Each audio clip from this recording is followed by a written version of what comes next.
Teachers, welcome back to lesson plan diary channel. अभी हमने growth and development के बारे में बहुत कुछ जान लिया है। उसमें हमने बेसिक जो दोनों में डिफरेंस होता है ग्रोथ एंड डेवलपमेंट टर्मिनोलॉजी में वो पढ़ लिया है, पियाजे के बारे में पढ़ लिया। अभी हम एरिक्सन के बारे में पढ़ रहे हैं। तो अगर आपने पिछले वीडियोस नहीं देखे तो वो भी देखिएगा, बिकॉज बीएड पर्सपेक्टिव से बोलने या सीटेट या किसी भी टाइप के पर्सपेक्टिव से बोलने ये सब चीजें बहुत मायने रखती हैं।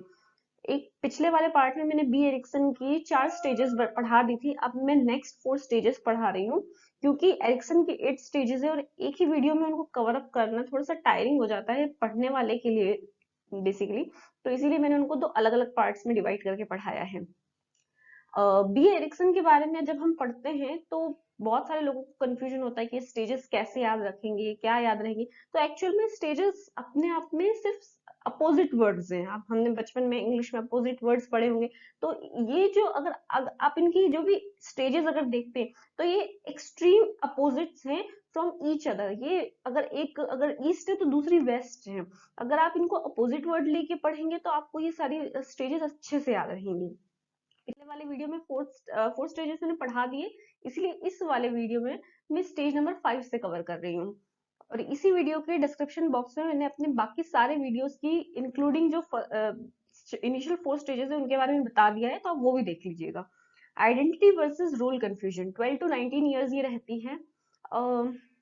मेरा ऐसा मानना है जब कि हम क्लास 9th में पढ़ाते हैं तो आपने कभी नोटिस किया होगा, जब बच्चा क्लास 8th में होता है एकदम मासूम डिसेंट दिखता है, लेकिन बहुत सारे केसेस में ऐसा होता है कि 9th क्लास में आते ही बच्चे का एटीट्यूड एकदम चेंज हो जाता है। कई सारे बच्चे बहुत ज्यादा समटाइम्स गोल डायरेक्टेड हो जाते हैं, मुझे ये बनना है और मुझे उसके लिए ये पढ़ना है एंड ब्ला ब्ला ब्ला। लेकिन बहुत सारे बच्चे ऐसे होते हैं जो डिस्ट्रैक्ट हो जाते हैं। तो ये दोनों अपने आप में एक्सट्रीम केसेस है और ये आइडेंटिटी वर्सेस रोल कंफ्यूजन एक दूसरे के एकदम अपोजिट टर्म्स है। तो ये वाली जो स्टेज स्टार्ट होगी वो होगी क्लास 9th से। और बहुत ज्यादा बच्चा जो है अपने हार्मोनल चेंजेस से गुजर रहा होता है। उसके बॉडी में बहुत सारे चाहे गर्ल्स के पर्सपेक्टिव में बात कर ले, गर्ल्स को अगर हम देखें तो पीरियड स्टार्ट होना, या फिर अगर बॉयज की पर्सपेक्टिव में अगर हम देखें तो फेशियल ग्रोथ होना, मुस्टैच आना, ये सारी चीजें होती है। तो ये सब हार्मोनल चेंजेस के कारण होता है। 9th क्लास इसीलिए बोला जाता है कि जब ये वाला स्टेज है, जो एडोलसेंस वाला स्टेज स्टार्ट होता है 9th से, तो it's like a great stress and strain for the kids. अभी इस टाइम पे ऐसा होता है कि हम बच्चों में बहुत सारे ऐसे ट्रेट्स देखते हैं कि उन्हें क्या पसंद है क्या ना पसंद है, तो हम उनसे बहुत सारी एक्सपेक्टेशन लगा लेते हैं कि या तो ये डॉक्टर बनेगा या इंजीनियर बनेगा। अब समटाइम्स वो ये सब बनना नहीं चाहते, तो वहां से कॉन्फ्लिक्ट शुरू हो जाती है। इसीलिए इसमें बीच में वर्सेस लगाना पड़ता है कि आइडेंटिटी क्या है, और अब आइडेंटिटी वो अपनी बनाना क्या चाहते हैं। और रोल कंफ्यूजन तब आ जाता है जब हम एक्सपेक्ट उनसे कुछ अपोजिट करते हैं। तो यहाँ से होती है कॉन्फ्लिक्ट शुरू। इसी स्टेज पे बच्चों को सेक्स एजुकेशन देना बहुत जरूरी है, बिकॉज अगर हमने उनको अगर चीजों को हमने बायोलॉजिकली साइंटिफिकली अगर बच्चों को नहीं समझाया तो दे कैन बी डिस्ट्रैक्टेड। इसके अलावा यहाँ से अगर बच्चे ने अपने फ्यूचर डिसाइड कर लिया कि उसे क्या बनना है, तब तो ठीक है। अदरवाइज वो बहुत ज्यादा डिस्ट्रैक्ट रहेगा, और 11th 12th में आने के बाद में अगर वो डिसाइड करेगा कि उसे क्या करना है तो it will take more and more time. अब इस स्टेज में पेरेंट्स का रोल बहुत इंपॉर्टेंट होता है, पेरेंट्स इंक्लूडिंग टीचर्स, क्योंकि स्कूल में भी बच्चा 6-7 घंटे बिताता है, तो टीचर्स का रोल बहुत इंपॉर्टेंट होता है। ओके, हमें कभी भी बच्चों को जब समटाइम्स ऐसा होता है बच्चों के थोड़े कई बार ऐसा होता है कि ड्रीम्स बहुत ज्यादा आर्बिट्रेरी होते हैं, कई बार इम्प्रैक्टिकल होते हैं, तो we should not humiliate them. हमें कभी भी उनको उनका मजाक नहीं उड़ाना चाहिए, उनके ड्रीम्स का उनको छोटा नहीं समझना चाहिए, उनके पीयर्स के सामने, क्लासमेट्स के सामने उनकी इंसल्ट नहीं करना चाहिए। अदरवाइज वो डिमोटिवेटेड हो जाएंगे। और ऐसे ही सेम फॉर पेरेंट्स ऑल्सो, कि हमें कभी भी उनको किसी से और बच्चे से कंपेयर नहीं करना चाहिए। अगर हम ऐसा करेंगे तो फिर वो कंपैरिजन के कारण बच्चे में एक हीन भावना आ जाएगी, वो अपने आप को बहुत छोटा समझने लगेगा, जो कि अच्छी बात नहीं है। और अगर किसी ने इंग्लिश लिटरेचर पढ़ा है तो उसमें एमरसन ने एक बहुत अच्छी लाइन बोली है कि एवरी मैन इज इंडिविजुअल, हर इंसान अपने आप में एक नई क्रिएशन है। तो we should not compare this from that, anything we should not compare them.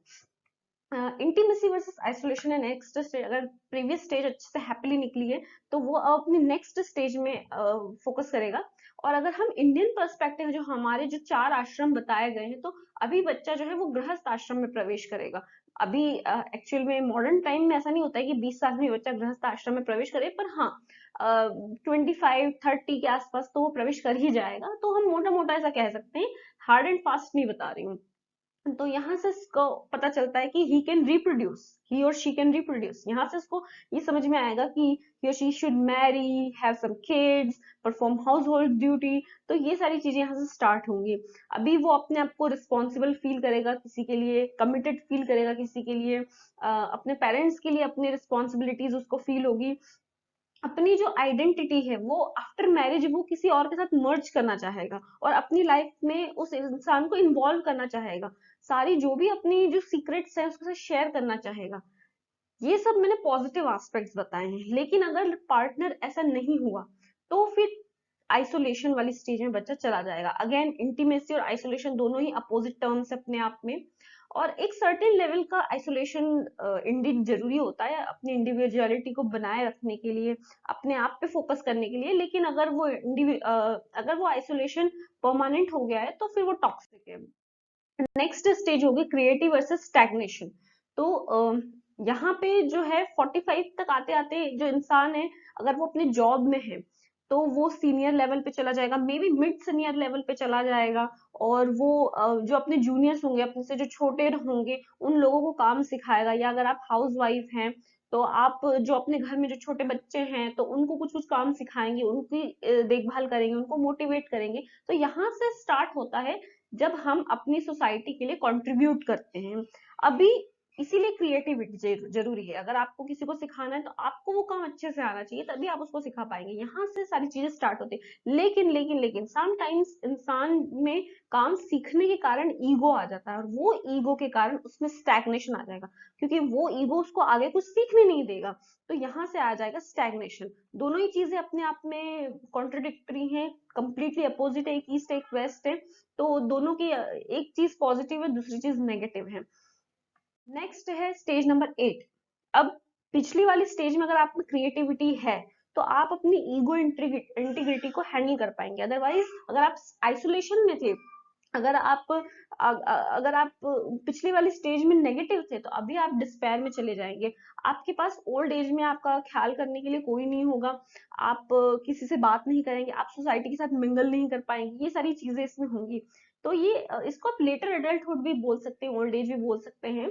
यहाँ पे इंसान को पता चल जाता है कि नाउ ही और she can not reproduce his own self. So यहाँ से ये लास्ट स्टेज है एक तरह से। बहुत सारे हेल्थ इश्यू भी हो जाते हैं। लेकिन कई लोग ऐसे होते हैं जो अपनी ओल्ड एज में ज्यादा एक्टिव और ज्यादा एनर्जेटिक रहते हैं, तो वहां पे वो जो ईगो इंटीग्रिटी है ना, वो अच्छे से वर्क किया है, इसीलिए उनमें वो जो है ईगो इंटीग्रिटी के कारण वो अच्छे से एनर्जेटिक लेवल पे अपना सारा काम कर पा रहे हैं। दोनों ही अगेन अपोजिट्स हैं अपने अपने।